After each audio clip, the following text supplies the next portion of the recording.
Welcome to Psychopaths and Sociopaths. Third run. Good job. Yeah, third time's a charm. 15 Today we're going to seconds talk about the Grim Sleeper, Lonnie David Franklin Jr. I ended up doing a little bit more research on this guy, and I looked at his court case. Of course, he had a long interview. Interrogation. There we go.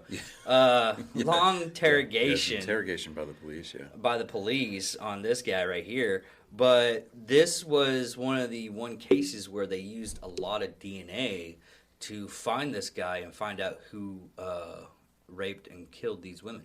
Yeah. In Los Angeles.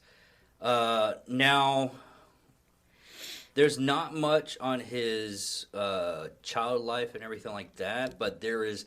to say, being veterans and everything, there are some douchebags and assholes out there that have been in the military. Everybody has them. Every work has them and everything like that. This guy was one of those assholes. He was dishonorably discharged from the U.S. Army in July 24th, 1975.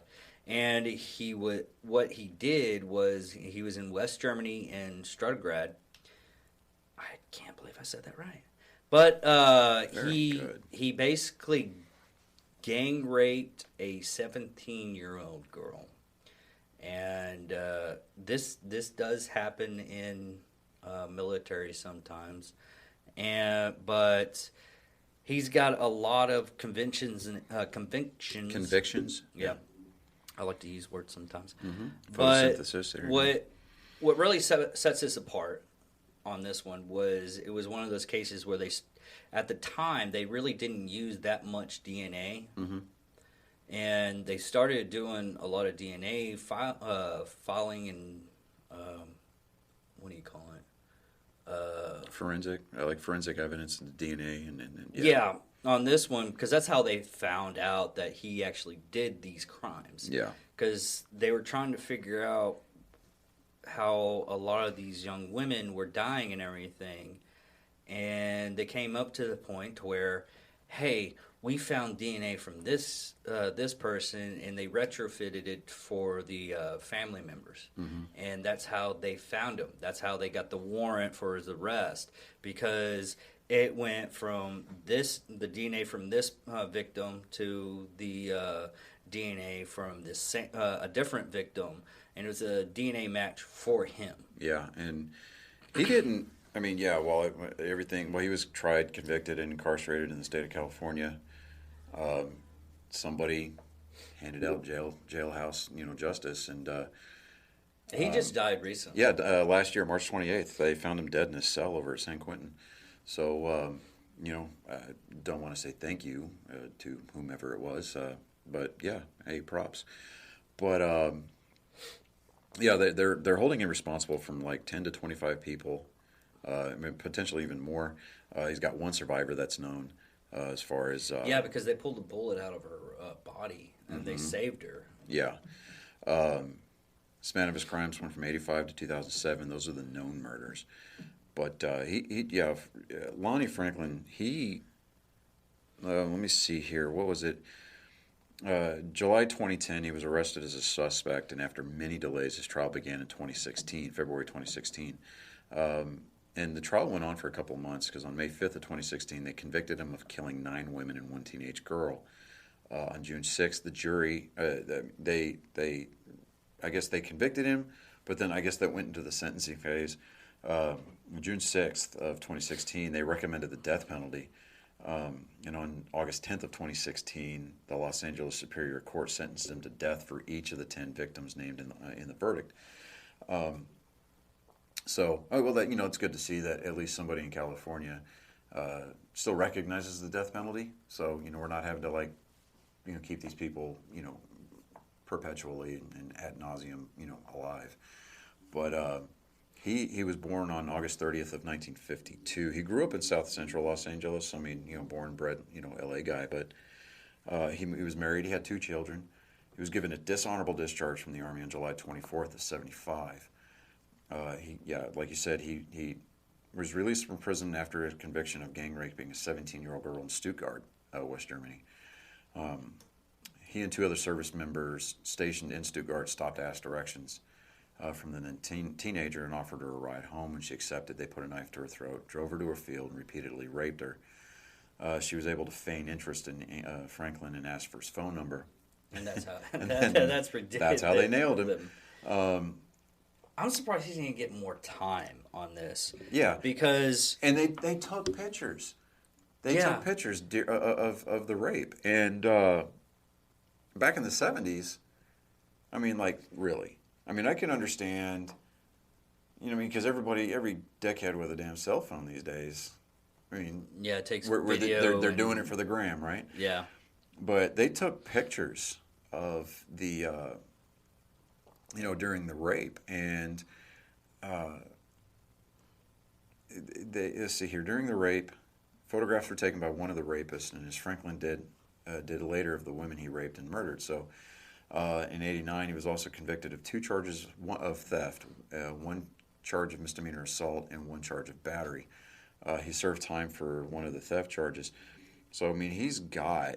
I mean, aside from the rape charge initially that cost him his military career, he had a rap sheet, and so I mean, he had spent time behind bars, and you could maybe chalk it up. I mean, he grew up in South Central LA, so I mean, it was maybe like a byproduct of. Well, we don't have anything to annotate something like that, because he could have had a wholesome family and everything like that. Yeah, well, I'm just saying, like, traditionally, we're just kind of looking at the, I'm trying to, how we, like all of our previous subjects, we try to make that connection. So, that's I mean, based on the lack of information that we've got about his upbringing, just kind of maybe putting that out there. Now, before we kind of get off into the, or get accused of being stereotypical or stereotyping, the numbers kind of play themselves out a little bit. You get a lot of gang activity, you get a lot of crime from that area. He may have been one of those exceptions to the rules, but where did it go wrong? But I mean, unfortunately, we don't have a lot of the information available to us. Yeah. But I mean, this guy, just somewhere along the line, he kind of went off the rails a little bit. And most of the people that he actually did kill and rape were prostitutes. Yeah. And it's that same that a lot of people, a lot of people don't believe that if you're selling your body for anything, that you're considered a real person. Yeah, you're treated like a second class, yeah. Especially for sexual orientation. And that really sucks, especially because I went on a tirade one time with the banking and everything like that, of how we need to reform the banking because they're not allowing a lot of people that actually have good credit and everything like that. Black Rifle's one of them. Yeah. Because they associate with a gun in their advertisement and everything like that. Hence, we got this, or just the name itself. Yeah. Where they can't get bank loans to benefit their business or anything like that. And the same thing with anybody that does like porn or anything like that. Well, most of the banking industry is controlled by one political party or the other. So I mean, we can get into that. We can really dive into that, but with this guy with Lonnie Franklin, I mean, to his credit, he didn't nickname himself. So, I mean, he had several different nicknames. He was the Grim Sleeper, the Southside Slayer, and the 25 Auto Killer. Yeah, because I actually because they actually had a task force that was the 800 task force, composed of 6 detectives and overseen by the Robbery Homicide Unit. I like that the task force name though, the Black Coalition the community group called the Black Coalition Fighting as the Southside Slayer Task Force. I mean, that's a good name for a task force. Right. Yeah. I mean, it really is. I was like, what task force are you in? The Southside Slayer Task Force. I mean, that almost sounds like a platoon name or something. Yeah, we're the Southside Slayers, But he was formally kind of given that Grim Sleeper nickname by the police. So, yeah. if you're going to be given a nickname, be given the nickname by the police, But he, a nickname chosen, and that nickname was actually, it wasn't by the police, it was a nickname chosen by the LA Weekly. They released a 911 call from the 80s in which a man reported seeing a body being dumped by Franklin, giving the detailed description and license plate number of a van connected with the now closed Cosmopolitan Church. Let's see here. It doesn't really kind of go into the ins or outs and the who's and whys of how he got the other two nicknames. But anyway, so yeah, he, like I said, he took pictures. I mean, he documented his kills. Yeah. So most of the killers that we've actually annotated in the show, they actually do keep trophies, no matter what, except for like the women. We haven't really found anything with the women that kept trophies. No, I think that they like with Vicki Jackson. That was just gumshoe police work. That was hardcore police work right there. Yeah, because it only took about 2 months. With Eileen, I can't even remember her name. Her last Monster name. chick. Yeah, the monster girl from Florida.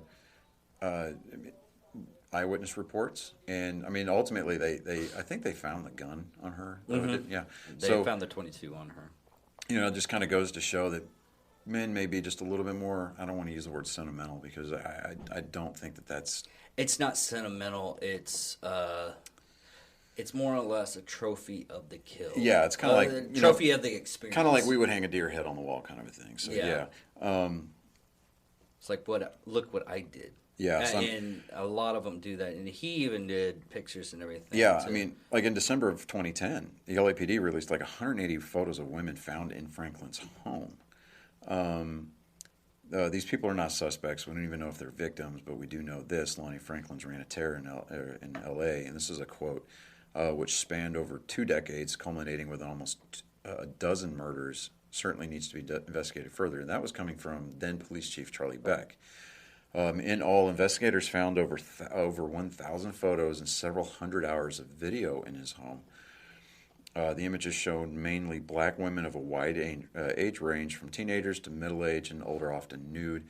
Police believe that Franklin took many of the pictures, which show both conscious and unconscious individuals dating back 30 years. The photos were released to the public in an effort to identify the women. On November 3rd of 2011, Reuters.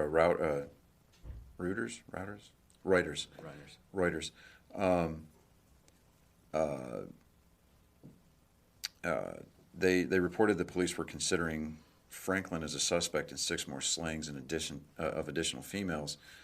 Police were investigating 2 of the 6 as potential victims killed during the 14-year lapse between the initial spree of the Grim Sleeper murders that ended in '88 and several more that began in 2002.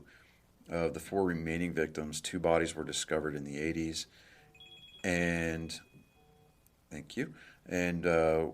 were linked to Franklin, and they linked Franklin to the 6 additional killings after reviewing hundreds of old case files and seeking the public's help and identifying a collection of 180. So that's where that 180 photos came in. They released those to try to help identify them.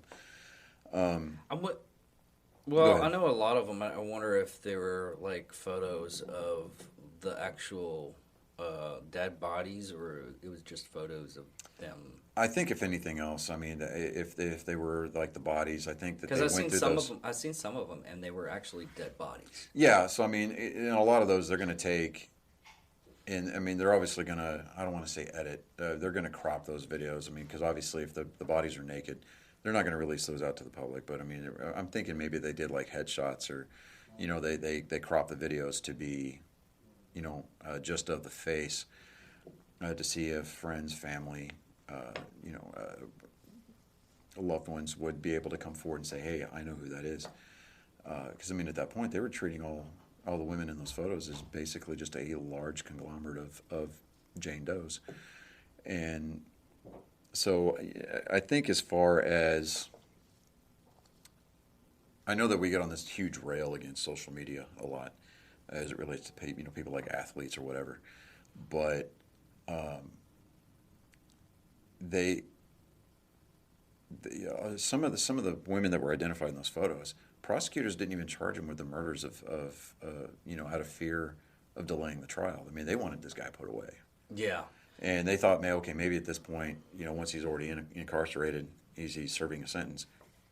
They know he's not going to go anywhere, so they can at that point they can have free access to him under controlled in a controlled environment, i.e., at the prison, and they can go and interview him as many times as they want, because it's not like he can deny or decline the interview. Yeah, because the judge at the time was really just flabbergasted that he existed. Yeah. And she's like, in my time as a judge, I've never really had any kind of monster like you. Mm-hmm. And she even said it's like it doesn't matter anymore because you're getting the death penalty. Yeah, well, and see, you'll see that a lot, where officials that are associated with a case, whether it be the judge, whether it be the lawyers, whether prosecution, whatever, or even public figures that have public sway, like a governor or what have you, they have to be very careful about what they say. Because if the judge had come out and said, it doesn't matter because, he's going to get the death penalty, the defense could have used that as a way to declare a mistrial because at that point, you're denying that person their due process by saying, well, I know that you did this before we even went in. I know you're going to get this. Yeah, you're not looking at the evidence. Yeah, they're going to look at that and they're going to be like, okay, well, we could either get this judge recused or we can file for a mistrial because of X, Y, Z. Or have it sent to another town. Because usually on stuff like this, especially heavy cases, they do not do it in the same town. Yeah, they don't, and it's just because I think of the media exposure. And the due process. And because they don't want... You want to be able to keep the jury as impartial as possible. Yeah. And I think, too, with social media, that is going to be so hard to do. It's going to just continually become a harder and harder thing to accomplish just because you're going to get those opinions that are... they're going to get formed. Even if it's just the smallest amount of exposure... You get somebody like a judge saying he's going to get the death penalty. Somebody that is a potential juror sees that, they're going to have it in their head. They're going to be like, well, if the judge already thinks that he's guilty and I get selected, that to me means I should, vote in favor of the death penalty. But he really did need the death penalty. He really did. He really did need it, but that didn't exclude or didn't excuse the law enforcement and the detectives investigating him. It didn't give them a pass. They still needed it to build the case. Exactly. And the way they said they did the interrogation, they propped him up like, "Hey, you're a smart person. You watch these, or you watch these cop shows and everything. You know about this." They were trying. It's a process to where you're feeding the person's ego, and especially with most serial killers and everything that's men style serial killers, not just anything against women. Of course, on that instance, you don't want to have a good going on this, but what they ended up trying to do is they propped him, gave him his ego and everything like that, and they're like, "Hey, you watch this. You should know about this. Come on." They were egging him, and eventually, through the interrogation, he caved, even though it was a long interrogation and everything. But they, on male serial killers, unless they just come out like Ed Gaines. Yeah. He, as soon as he came forward for the cops and everything, he just basically said, "Yes, I did do this." Yeah. There's a couple of serial killers that just go up and just tell you, it's like, "Yeah, BTK killer, he did that." Yeah. And it kind of makes you think there's like, okay, they just wanted to be caught. Right. But or they just want to be they just want their what they did to be notarized to the point where, yes, I did do this stuff, and you're going to give me your praise. Yeah, and so whatever his hang up was, I mean, because we really don't see anything about him like taunting the police or he was doing this. I think he was doing it to just for his enjoyment. Yeah, he was just doing it for his pure enjoyment. He probably looked at it like not necessarily a sport, but it was more of a personal gratification. Like he was getting off on the power kind of a thing, and and ultimately it caught up with him in a big, big way. Because I mean, DNA, eyewitness accounts. I mean, we've got that one survivor. Let me see if I can find her name here. Let's see here. No, I can't find her name. But anyway, the case was all but airtight, but they still needed to go through they still needed to provide the due diligence of building the case, making it something that was presentable to not only the grand jury, but to the jury itself. Yeah, because this actually took about 2 years, the process. And a lot of people don't understand it.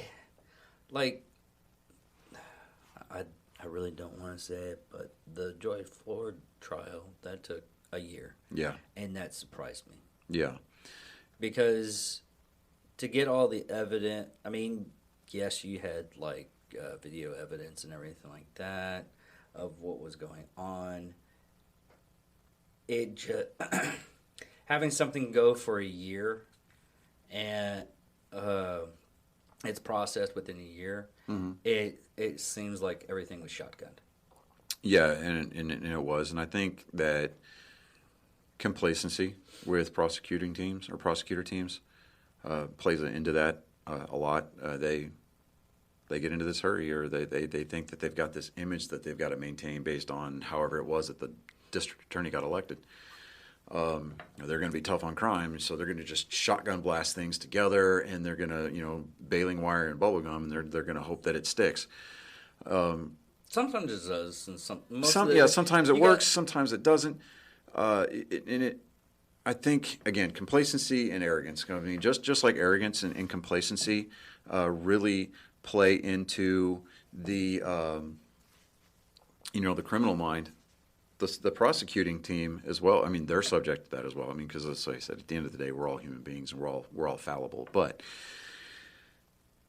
with this guy, I mean, photographic evidence, video evidence, forensic evidence, and a lot of the forensic evidence, this DNA evidence, was because of Proposition 69, which in 2004, California voters, they voted to pass this. The DNA be collected from all felons and everyone arrested on some specific charges, i.e. rape, murder, things of that nature. Yeah, because we're even DNA scanned when we go in the military. And it's to identify the body if we actually die overseas or something like that. Yeah, so, but authorities collected and sorted through thousands of DNA samples while he was on probation. Franklin's DNA was supposed to be entered in the system, but it was not, as probation officers didn't collect samples from people who were on unsupervised probation from between November of 2004 and August of 2005. Probation department did not have the resources to collect samples until August of 2005, but they eventually did get his DNA, and they were able to match that up with a lot of the different victims. So that's the way, they tied it there. So, I mean, forensically, they put him on scene. They at least put him in contact with the victim's body. The photographic evidence that he had in his home, the video evidence that he had in his home. That basically made the case, shut. It damned him. I mean, it made it airtight. At that point, they needed to make sure that they constructed the case in a way that convinced the jurors and ultimately the California Supreme Court that this guy was worthy of the death penalty. And as far as his death was concerned, I was reading here, March 28th of 2020, when he was found dead in his cell, the cause of death was pending pending the results of the autopsy. They were stating that there was no signs of trauma.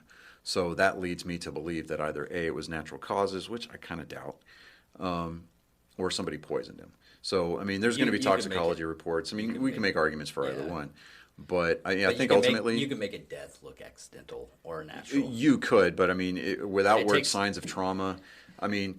Even you remember the old blanket parties where you take the soap, roll it up in a towel, and you hit somebody in the stomach, and it doesn't leave a bruise. It still leaves trauma underneath the skin. Yeah.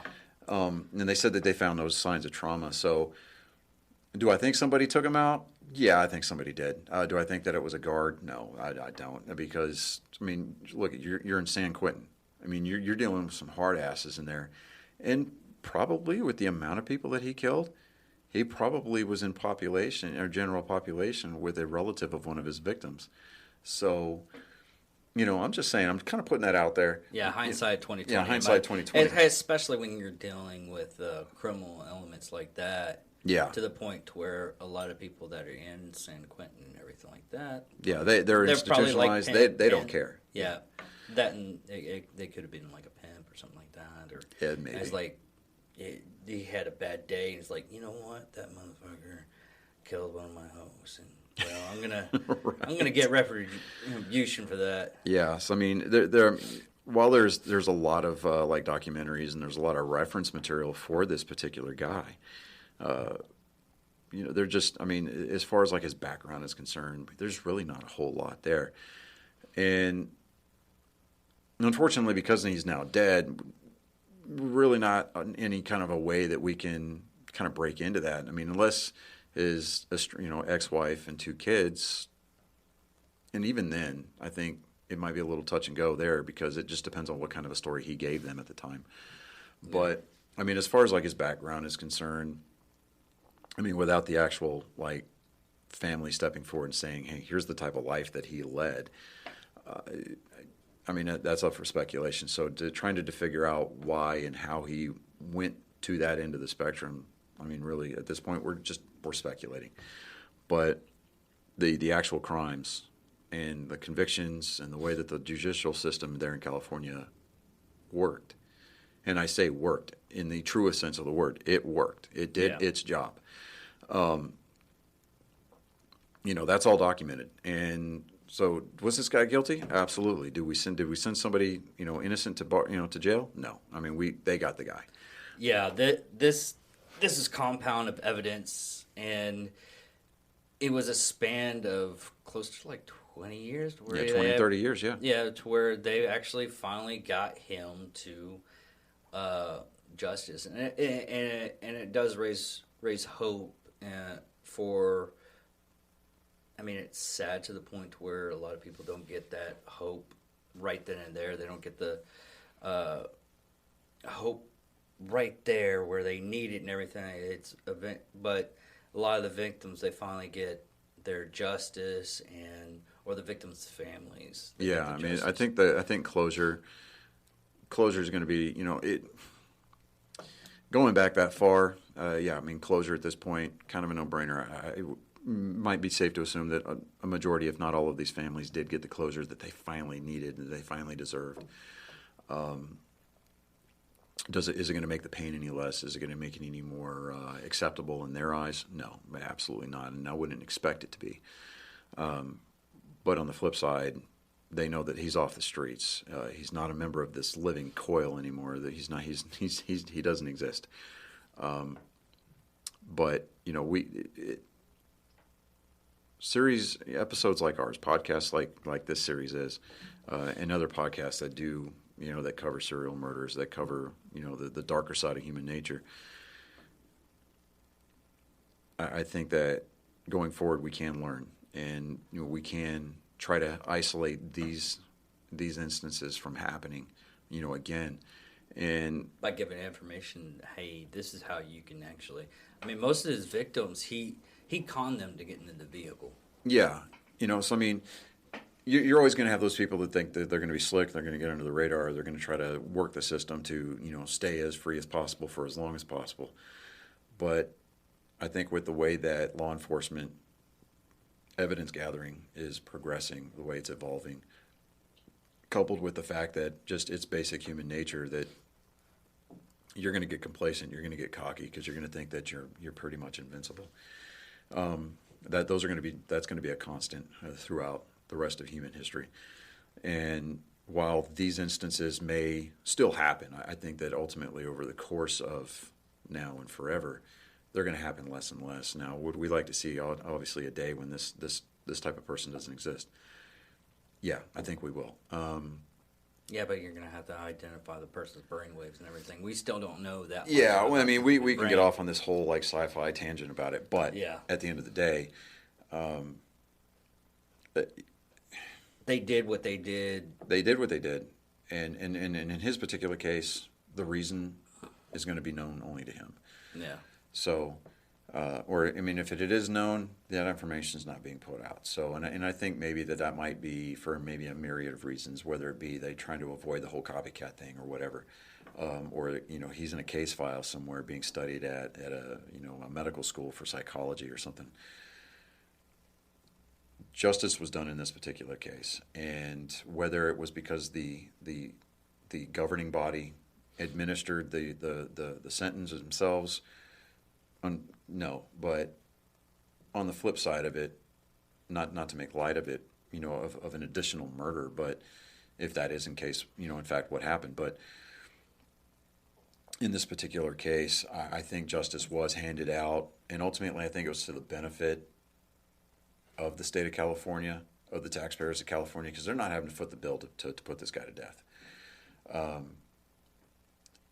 Do I think that if it was foul play, are they going to figure out who did it? Yeah, I mean, because that's their job.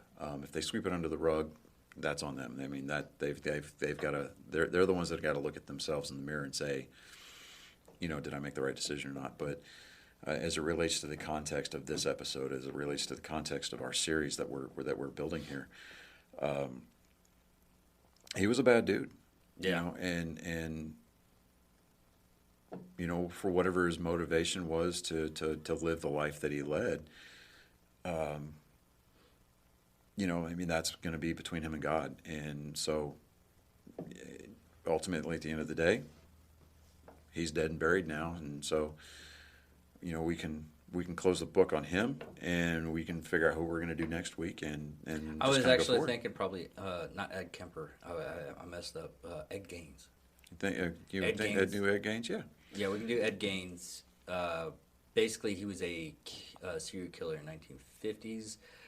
He's the guy that a lot of movies were based on him. Psycho was based on him. Yeah. Texas Chainsaw Massacre was Right.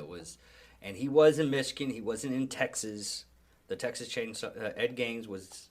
That's where I get that a lot. It's like, oh, I went to the place where they the killer they did for Texas Chainsaw Massacre. It's like, no, he didn't. He was in Michigan. Yeah. But it's one of those ones the director actually said that. But we'll talk to you later. Keep it safe, people. Make sure you don't get murked from us, you killer. Love you guys. Bye. Take it easy.